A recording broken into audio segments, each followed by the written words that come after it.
back in it again. How does it feel? It feels really good, especially because it's my senior year. We didn't want to finish this year off just at the end of Pac-10 season, so we're on a good start right now. How do you feel as compared to last year going in? I think right now we're a little bit more prepared because we're looking ahead, not necessarily ahead to the World Series, but we're actually ready for what's going to come forward. I think last year we were just happy to be where we were, and this year I think we've set our expectations a little bit higher. You have a lot of young players that play quite a bit this year. How do you and the other veterans help out? Any way we can. Coach White always tells us just pick what you guys do best, help anyone who needs help, and understand your role on the team. How much do you thought did the players give to hosting, and any disappointment in that? There was a lot of disappointment. Actually, I was filming it to see if we were going to host and see the reaction, and at first we thought we were hosting because we were on the top and we were the only one ranked. And then when we found out we weren't, everyone was like, oh, okay, never mind.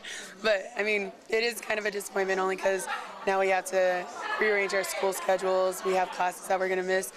Myself being a senior, I'm kind of worried about my classes now because, I mean, if we win this, then there's a potential that we're just going to fly and never come back. Obviously, we're going to come back, but not as often as we want to. How does it feel? It is awesome. I mean, last year when the Ducks made it to the regional and super regional tournament, I mean, I was sitting at home just antsy, just waiting to get here. So it is awesome to be able to actually be a part of the team now this year. How much of the veterans told you what to expect? They actually, throughout the whole season, they're helping me out, getting used to the things, Pac-10 play and how it's a much higher level play than high school and ASA. So, I mean, they helped me out throughout the whole season, and they told me that this moment would be pretty exciting here tonight to, get together as a team and figure out where we're going to go. So. Do you feel like the Pac-10 season's prepared you pretty well for the postseason, hasn't it? Yes, I do believe so. I mean, it's one of the best, if not the best, programs in the U.S. So it'll prepare us good for this tournament. So. Now, if I'm correct, you were a shortstop in high school, and now you're behind the plate. How's that adjustment been? Oh, well, I actually there's some miscommunication on that, but I actually have caught my whole life. Oh, yeah. My junior year, we lost our starting shortstop. So we had another catcher, so my coach put me at shortstop, and I played there for my senior year.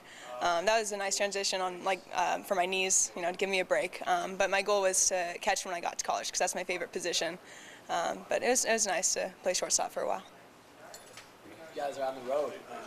Watching it, everyone in the room thought that you guys were home when they saw that 13 next to your name, and then a couple minutes later you realized you're not. What were your emotions like from when you thought you guys were hosting, and then you realized you weren't? Yeah, well, I'm from Salem, and so if we were to have it here in Eugene, I mean, that would be just a dream come true. I mean, I got up, I was so pumped, and we saw that number 13 up there, and we figured that we were going to be home, but it's a bummer. But I mean, it's all right. We'll figure it out. So. What challenges does it pose to have to fly across the country? Well, I've heard it's a little bit similar weather to what we have, so that probably won't be that too big of an issue as if we were to go to Florida or something like that. Also, the time change will be a little different, so we'll probably have to leave a little bit earlier in the week to get used to the time change. So.